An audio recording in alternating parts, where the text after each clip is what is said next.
In today's video, I'm going to teach you how to export Slack conversations.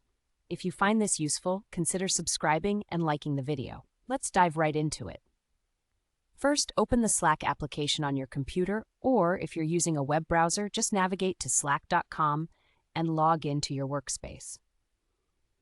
Once you're logged in, you'll see your workspace name at the top left corner of the screen. Click on it. This action will bring up a drop-down menu. From this menu, hover over Tools and Settings, which will open up more options for you. Now, go ahead and select Workspace Settings. This will redirect you to a new Admin Settings page, and you'll want to look at the top right corner of this page. There, you should see a button that says Import/Export Data. Click on that. Once you've clicked the button, you'll see options related to imports and exports.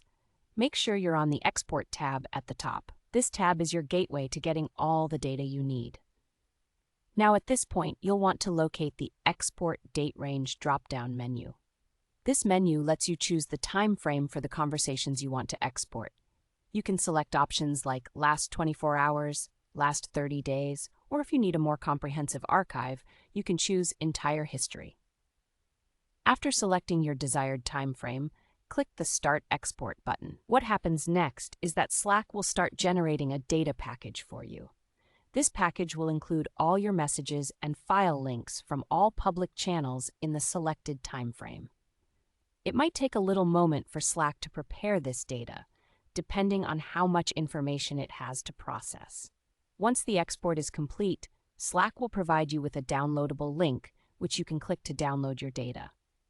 This file is usually in a standard format, like a zip file, making it easy for you to store or analyze your conversation history as needed.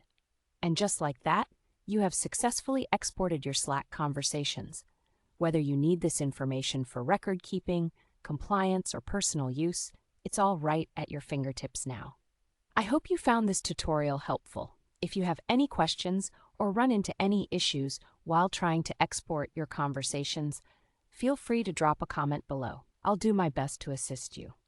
Remember, exporting your Slack conversations is not only simple, but it also allows you to keep track of important discussions and files in your workspace. Thank you for watching, and don't forget to subscribe for more helpful